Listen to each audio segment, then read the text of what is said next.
Shalom, welcome to the Jewish View. My name is Rabbi Nachman Simon with the Chabados of Damar, together with my co-host Mark Ronich, statewide news service, jbiztechphilly.com, and as you can see here, now columnist for the Jewish press. I have a column called Albany Beat, and we talk about how the government relates to the Jewish community, or doesn't, as the case may be. And as someone who has been involved in government for a while, is our first guest, is our guest today, Rich Berkley. Welcome back to the Jewish View. You were here. Well, thank you, Mark. Thank you, Rabbi. It's a pleasure to come back. It's great to see you. And let me ask you, you're the executive director of the Public Utility Law Project Yes. in New York. What do you do? What's that organization do? And what do you hope to accomplish? I'm glad you asked. Is that a state agency or just a No. private? No, we're a private, not-for-profit organization. We're a 35-year-old public interest law firm. We have a unique mission in the state of New York. Our mission is to advocate, educate, and litigate on behalf of low and fixed-income New Yorkers. So low-income households, seniors, the disabled, veterans who are having, financial problems when they come back to New York State. Those are our clients, and we work for them every day. Now, the president of your board is Stuart Applebaum, Yes. obviously someone who's Jewish. I figured from the name, yeah. Yeah. And he's president of the Retail, Wholesale, and Department Store Union. Correct. Very powerful man in New York City, at least. How does he help guide, and what is his role with PULP? That's a good question, too. And that is part of the fact that PULP is rebranding and rebuilding itself. So we've been around for 35 years. We originally were founded as a legal services agency, so we're a law firm. And so our board, up until 2 years ago, looked like a legal services agency board. It was basically all attorneys, all people who have been fighting for low and fixed income people all their lives. 2 years ago, we decided that we had to begin updating our board and bringing on people who were more involved in other things just than utility law and low and fixed income people. So we reached out to the unions. We also reached out to people in private practice of the law, not just in legal services or legal aid or whatever. And Stuart is one of those people. He's part of our new board. And so what we're trying to do is build capacity in our board, use the board to help us fundraise so that we can get our finances onto a better footing, because every small not-for-profit in New York has money problems. Well, you're not And we do too. But you're not so small. What's your budget? Our budget is $500,000. Yeah. But it's for a statewide mission where, for example, right now, we're in 5 major rate cases where the average cost of an expert witness, which everybody hires except us in these, is $25,000 to $50,000. We could spend $250,000 easily just on experts. And let me give you an example. So one of the newer rate cases that we're in is the case of the Suez Water Company, which is in Rockland County. So about 10 years ago, Suez Water came to the Public Service Commission and said, the population of Rockland is exploding. It's growing so fast that they'll run out of water in 10 years. You have to let us do something. And the commission said, oh, well, okay, we can't have a part of the state run out of water. And maybe they didn't use that tone of voice, but that was the conversation. Right.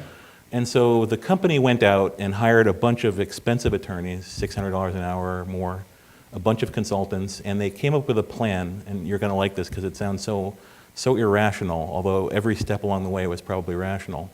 They decided to build a desalination plant on the Hudson River, and that they would supply the water for Rockland County there. And as you know, the increase in population in Rockland was Orthodox Jews at that time period. And the idea was that Rockland would grow so quickly that they'd run out of water. Intervened the Great Recession, and so the county didn't grow as quickly as everybody thought it was going to. So suddenly you had $60 million spent on a desalination plant that, by the way, not only did they never put a shovel in the ground, they never came up with a set of plans. They never leased property for it. $60 million was spent. How do you spend $60 million if you don't do anything? Fancy consultants and attorneys. Really? Yeah. So literally all the money went to that kind of stuff. Now, in this new rate case, the company is coming back to recover the money. And not only is it asking for all the ratepayers, the citizens of Rockland County to pay for that, it's also asking them to pay for essentially interest on the investment in the thing that was never built. So they're getting, in addition to the $60 million, they're getting a mortgage, which I think is a first not only in New York State, but on the whole East Coast, where they're going to recover for an intangible. There have been how many, this Suez water doesn't take the whole county, does it? It does.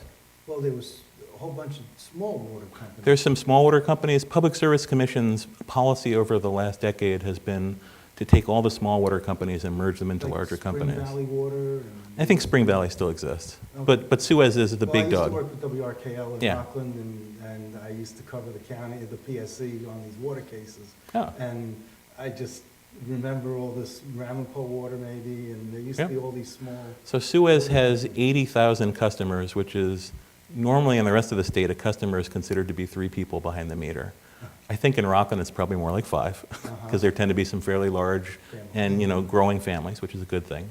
So somewhere's around 300,000 to maybe 500,000 people are being subjected to having to pay off 60 million plus Yeah.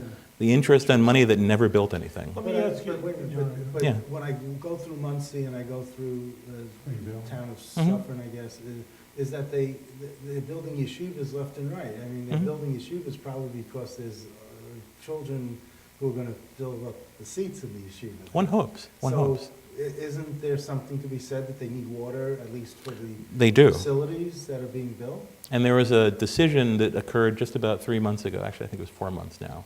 And when the PSC said you no longer can build this Desalination? desal plant, which is crazy in a state that gets almost 70 inches of rain a year. We don't, desalination is something you do in the desert. This is not the desert. Right.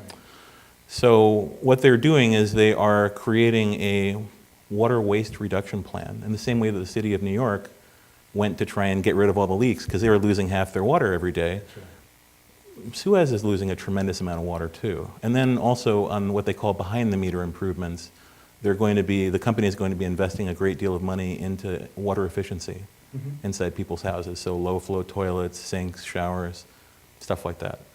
So now just to bring this back to the idea of the consultants, because that's where I got into We this idea of digress, Rockland. yes. Well, and, that's how the news is.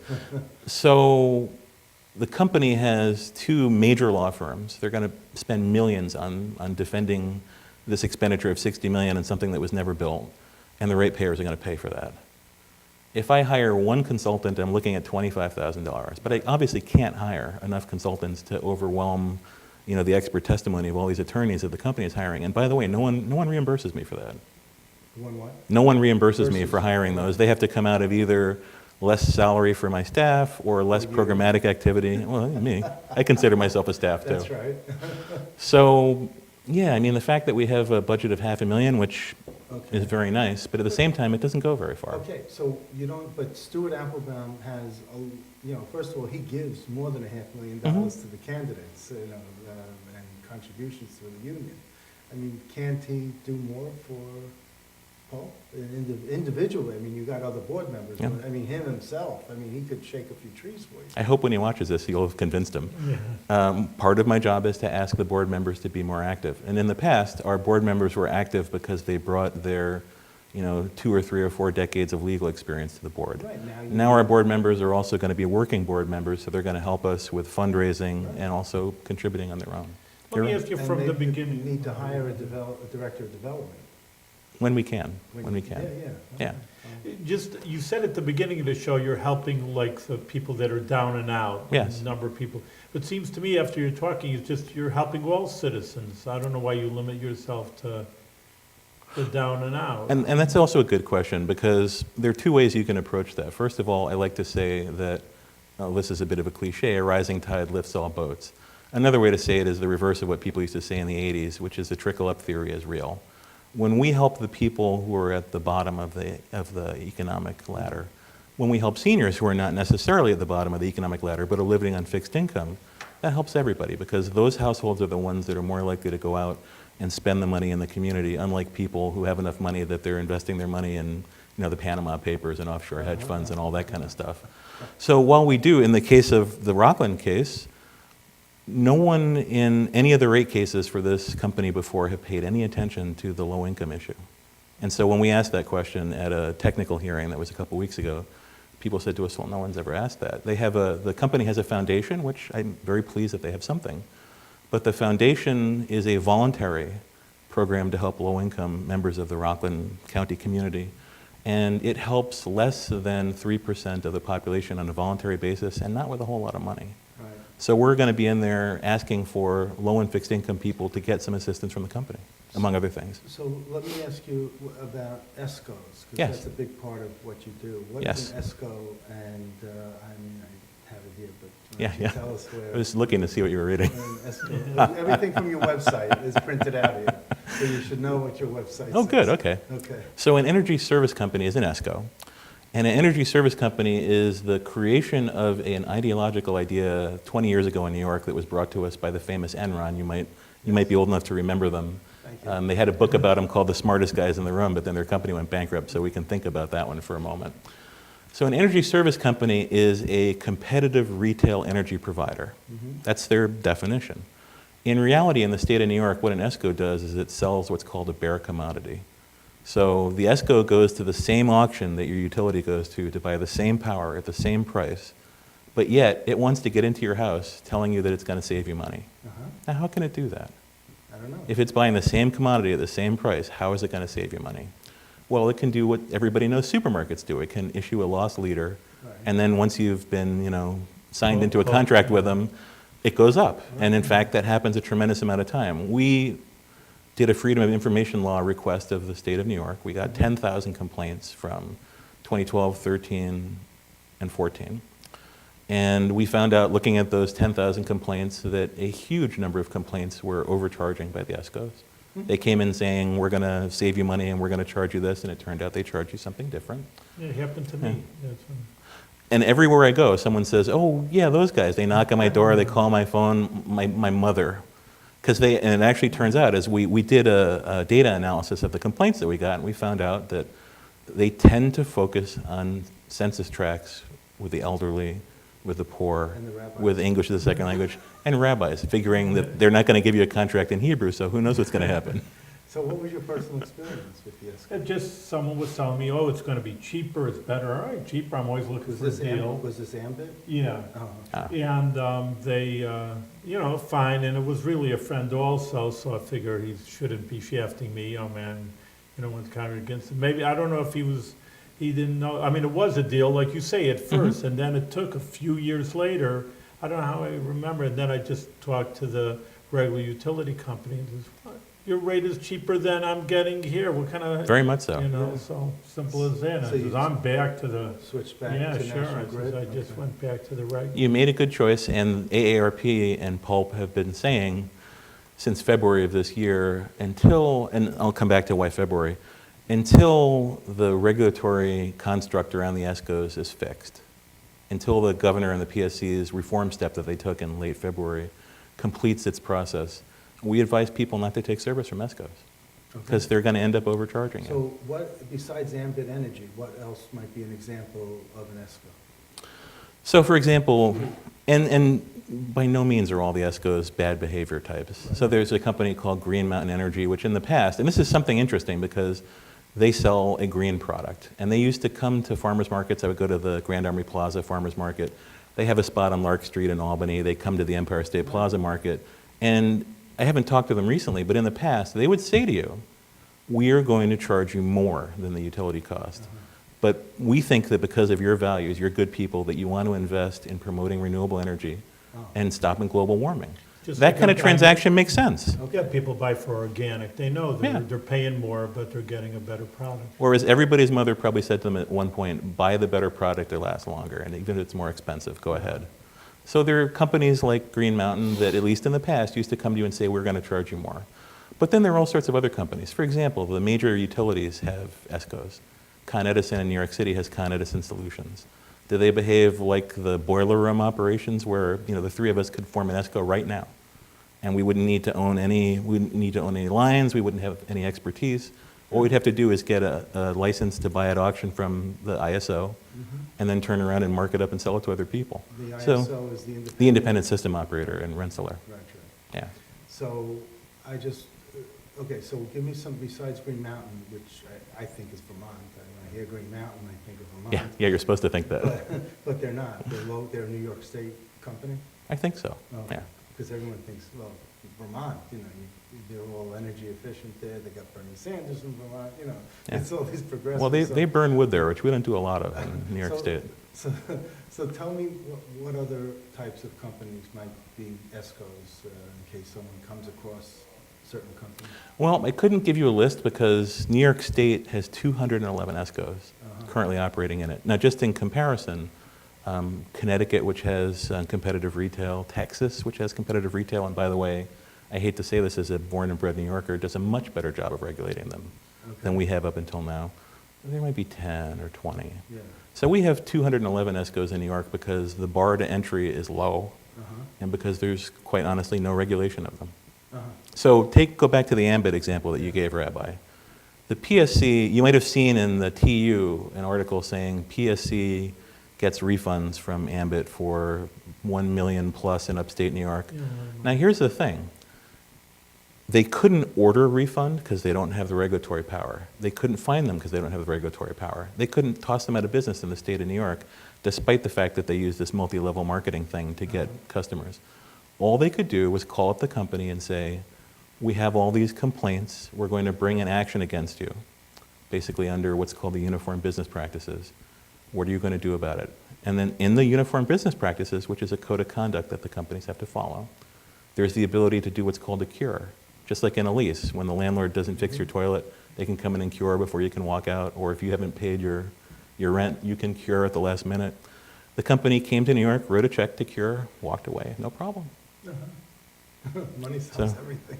Well, in the then current Yeah. regulatory scheme around ESCOs, yeah, money solved everything. Okay, so do you have, are you supporting some sort of bill that would restructure this a bill in the legislature, that would restructure this ESCO? Well, forgive me, because since I am a former legislative employee, I still have 7 months before I can talk about advocating the passage or defeat of any legislation. You did work for Senator Parker. I did work for Senator Parker. I also worked for Assemblyman Brodsky. Yes. And for a while, I was the director of the Senate's Energy Committee.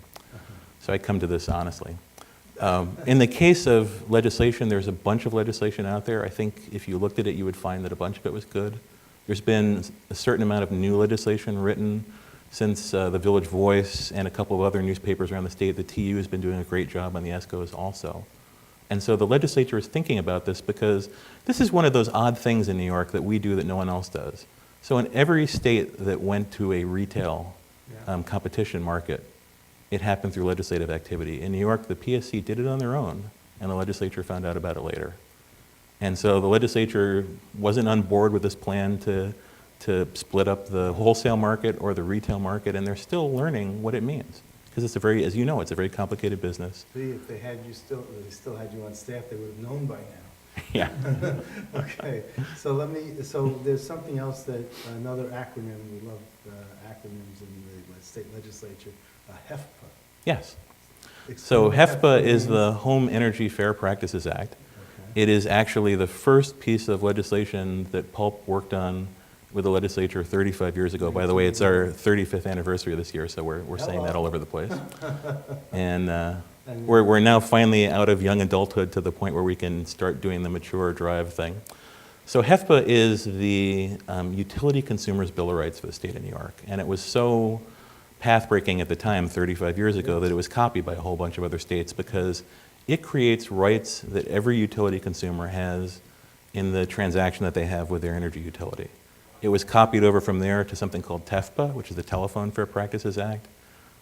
We're also working on something this year, and I'll tell it here first. We're working on something that we're temporarily calling WEFPA, although it doesn't sound as cool as the other two. Water. And that's the Water Fair Practices Act, because we found, and as you brought up, there used to be over 600 small water companies in the state of New York. State law says that you can't just close a water company. So there are actually people in towns of 5 or 6 people or hamlets where they inherited the water company from their parents and they feel trapped because they can't get rid of it. The only way to shut it down is to sell it to someone else and they have to operate it. So we have all these tiny little water companies, people who may or may not being able to get service, but their rates are going up because you have to have enough people to pay for all this stuff. And then the protections that you have under HEFPA, which is when you get behind on your bill, the company has to offer you something called a deferred payment agreement in writing. So they have to make an offer to you to try and keep your service on. All these things don't apply in the water universe, and so we're looking into that to try and fix that this year. Okay, so You got a scoop here, Mark. I know. Here, Yeah, you're the first in the state. Well, you know, I have to tell you, were you involved with the PSC at all on staff or anything, or I never worked for this PSC, I worked for the PSC in Wisconsin. in Wisconsin? So when did you come to New York State? What year? I came back to New York in 1999. I actually was a municipal attorney for the city of New York. So I was the city of New York's telephone, remember- cable, and whatnot attorney. I was covering the Public Service Commission in 1981, Rosemary Pooler, Ann Mead. Oh. I don't know if people. Rosemary lives a couple blocks from me. Okay. Yeah. We'll go talk about that later, Yeah, because I yeah. wanted to hook up with her.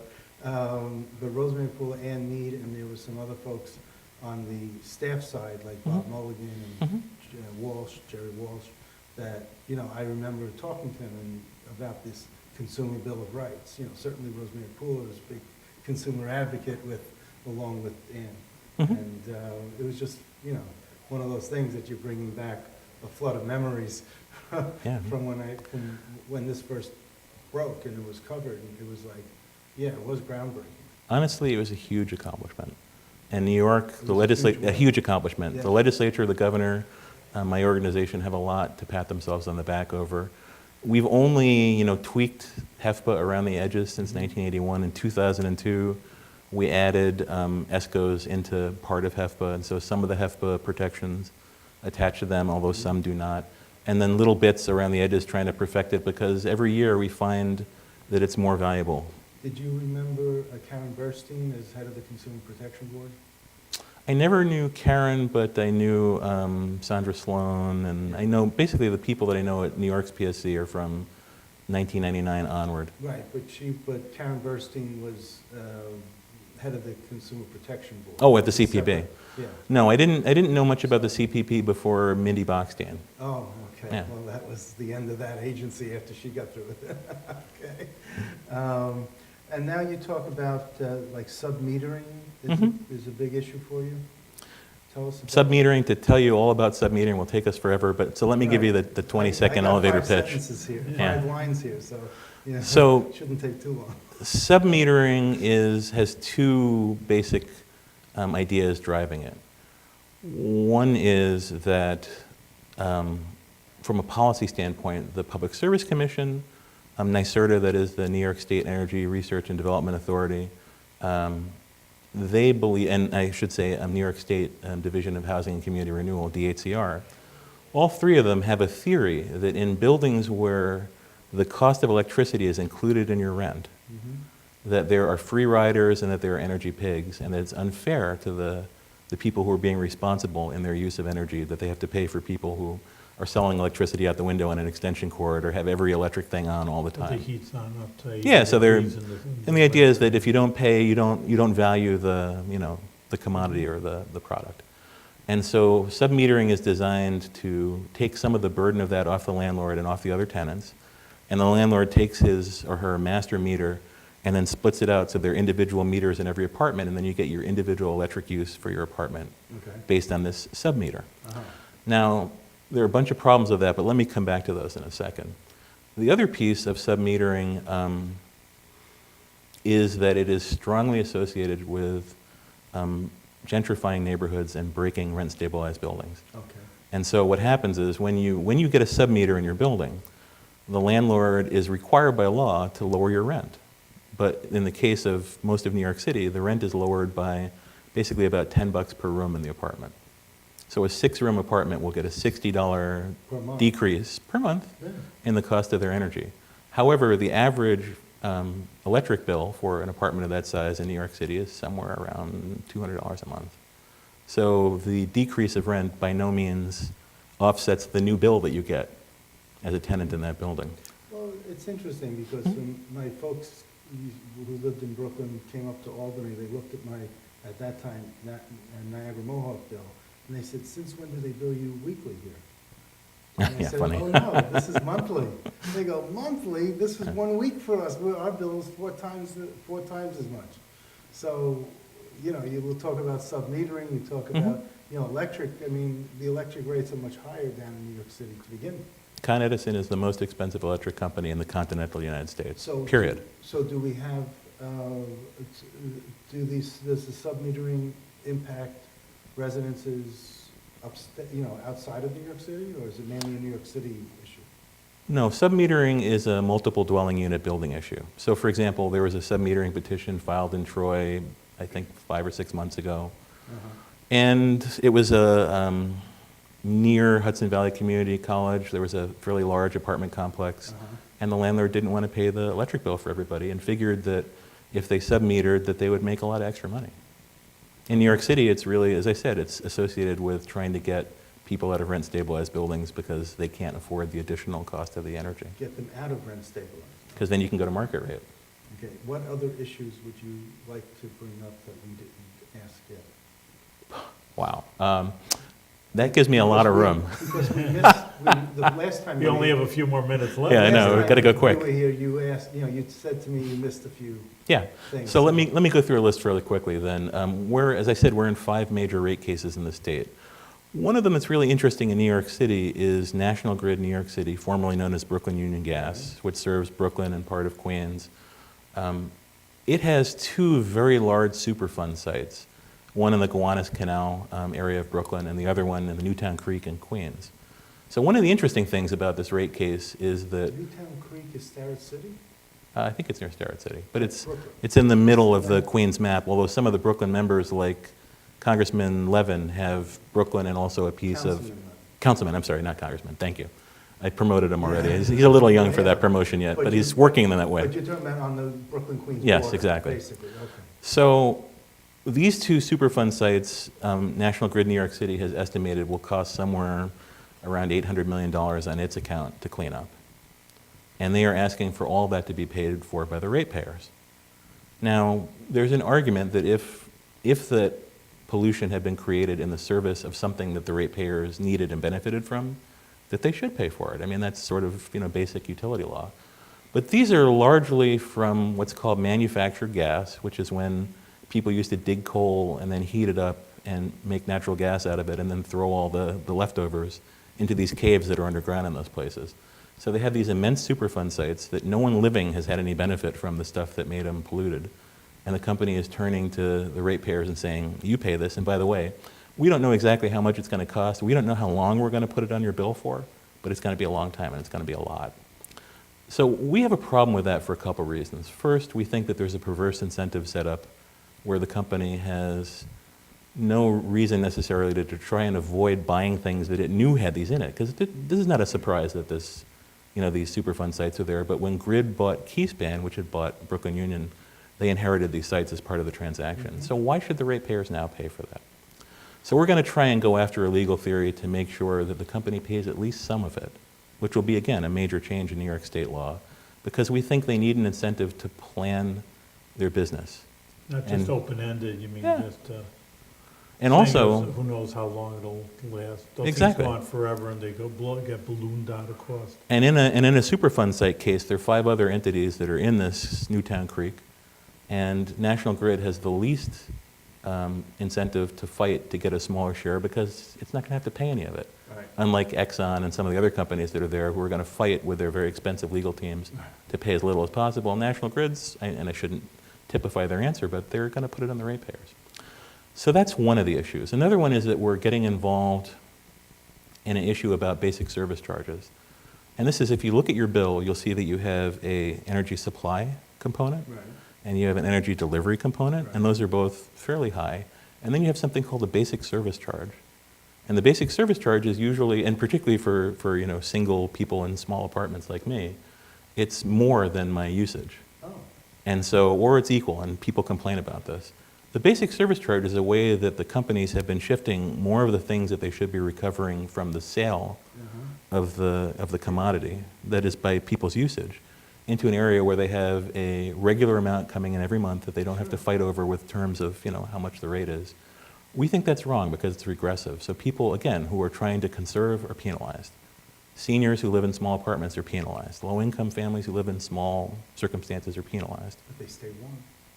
Well, yeah. And we're in the Northeast, and that's a big deal. It is. But we need to do something about the basic service charge, and if you call me back in a year, I'll have a white paper for you on that, on the state of water in New York, and a lot of other things we're going to do this year. We'll have you back, definitely. I look forward to it, believe me. Listen, you always have some, thanks for coming back. You come back and and you tell us other good things that you're doing for, not only for the low citizens that need help, but I think for all citizens of New York State. So keep you going with your good work, Rich, and we'll talk to you soon over here to see Thank what you, you're up Rabbi. to. Appreciate it. Continued success. Yes, thank you.